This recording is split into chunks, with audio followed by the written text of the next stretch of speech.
Welcome back to Crazy Gamer Games, and we are doing part 8 of my journey to build an Adeptus Mechanicus army for Warhammer 40k.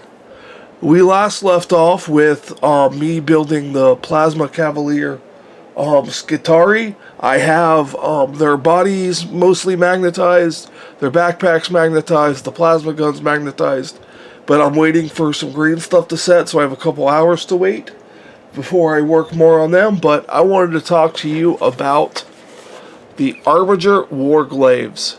This is the unit that made me really want to do Adeptus Mechanicus.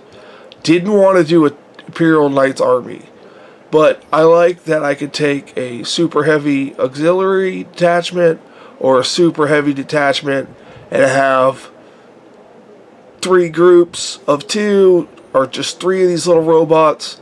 I also have the Helverins. We'll do an unboxing of those later and a build of these. But these Armiger Warglaves, I'm going to be building one of these next after I finish the plasma guys. And I wanted to show you guys what was in the box. And these little Knight Titan guys, these guys make me happy. So let's see what we have here. Ooh, wow. And we got a book. And it looks like a colored book, so we'll put... And we're going to go over the stats of these guys too. But this is one of the Games Workshop's newer books. It's got the full color. Let's take a look at it here. So it's full color.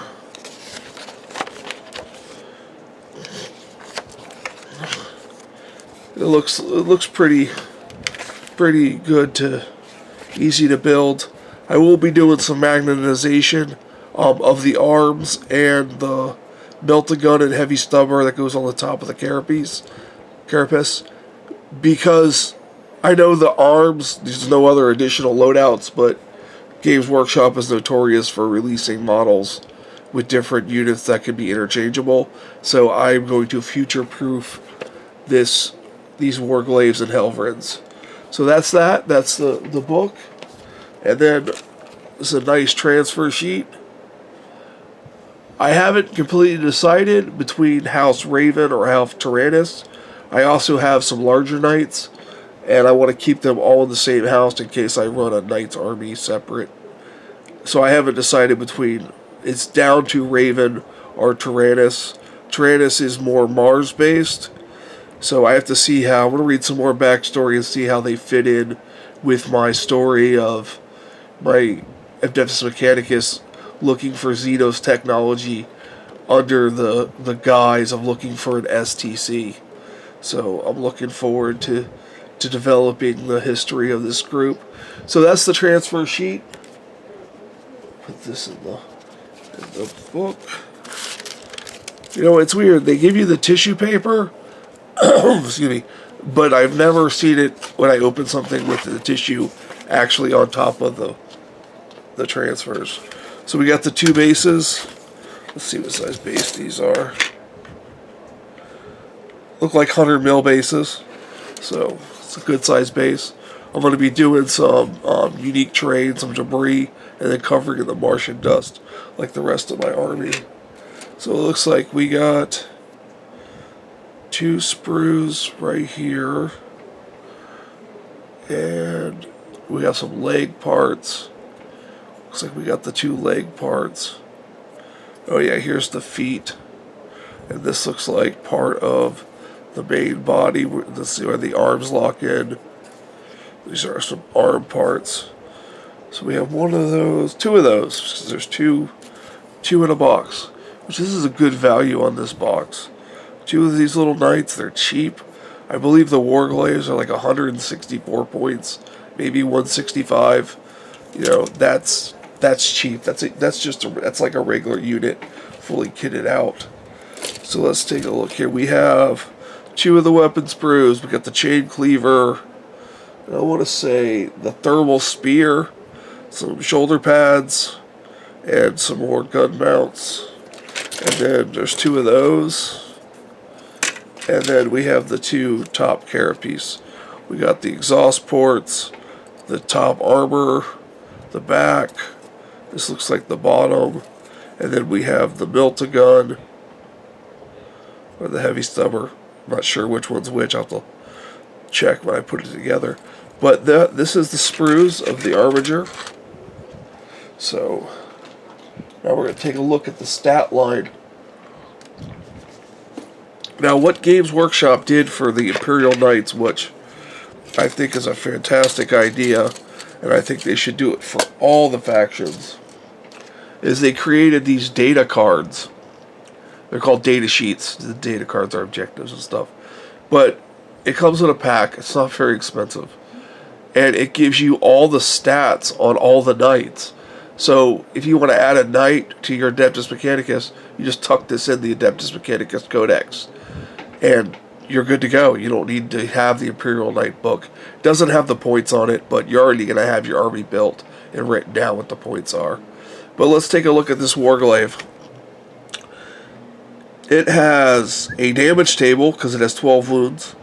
Between 7 and 12 wounds, it has a movement of 14, a 3+ weapon skill, and a 3+ ballistic skill. At 4 to 6 wounds, a 10-inch move, and it hits on 4+ on both.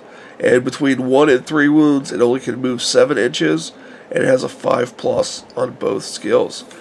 Well, full health, 14-inch move with the chain cleaver. I think you're gonna want to bring these guys in and do some charging.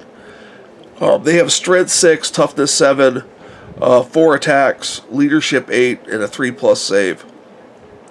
A unit contains 1 armature warglaive. It can include an additional armature warglaive or 2 additional armature warglaives. Each armature warglaive is equipped with a Reaper chain cleaver, a thermal spear, and a heavy stubber. Heavy stubber, 36 inches, heavy 3, strength 4, 0 AP, 1 damage. Infantry, take out some infantry, some strength 3, you're hitting on 3s, so that's good. The Milta-Gun is a 12-inch range, it's assault 1, but it's at strength 8, negative 4 AP, D6 damage. And if the target is within half range of this weapon, roll 2 dice when inflicting damage with it and discard the lowest result. So if you have a Milta-Gun, you're getting in close, that's not bad on these guys because you're going to rush in. And say you have something that lets you reroll 1s, that would be good, like a Mentor Robot, Perceptor maybe. You reroll 1s, get a little more accuracy with the Milta-Gun. Now the Thermal Spear has a 30-inch range, it's assault D3. So 1 to 3 shots, kind of iffy. But it's strength 8, negative 4 AP, D6 damage. And it's the same as a Milta-Gun at half range. You throw 2 dice and you discard the lowest for your damage. So at 30-inch range, so at 15 inches, you're going to do a lot more damage most likely. But you get in 6 inches and you hit with that Milta-Gun and the Thermal Spear, you're bringing stuff down. And then you charge in with the Reaper Chain Cleaver, which has 2 different attacks. It has a strike, which is times 2 strength, so strength 12, negative 3 AP, and a straight 3 damage. But you can also use a sweep action, and it says user strength, which is 6. It's negative 2 AP and 1 damage. And it says make 2 hit rolls for each attack made with this weapon instead of 1. So if you got some you get charged by some poxwalkers or some low-level infantry trash, you could just do a sweeping attack and try to take out as many as possible.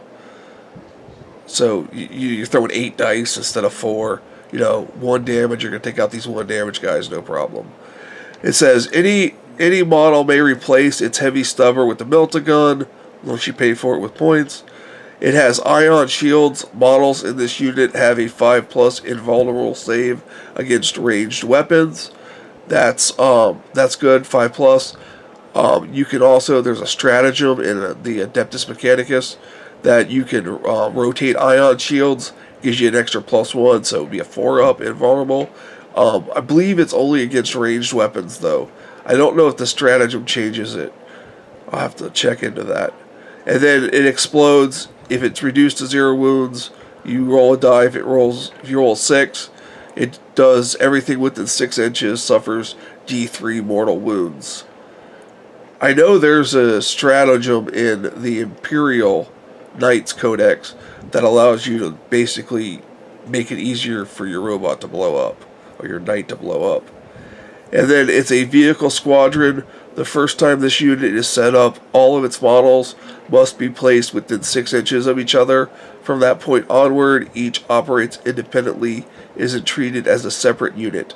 So if you have 3 in your group and they kill one, that's still first blood on them if they do it in the first turn. So, but they all can go their own way. You take 3 of them in a super heavy auxiliary detachment. They all start close to each other. They all can go their own way. I recommend if you're taking 3, do a super heavy detachment. You can have 3 Lords of War, 1 in each one. Get that 3 extra command points. So, that is the Armature Warglaive. I'm going to be building him up later today and finishing up the Plasma Cavalier Skitarii. And we haven't decided here at Crazy Gamer Games what will come after the Armiger. I may do some basing, and we're going to spray some primer this weekend, and we're going to start putting paint on the HQs. So stay tuned for that. I'll show them to you after they're primed, and we'll probably do some painting very soon, hopefully next week, maybe the week after, since Christmas is next week. Well, if I don't talk to you before then, have a happy holidays. And for Crazy Gamer Games, I'm the Crazy Gamer. Have a good day.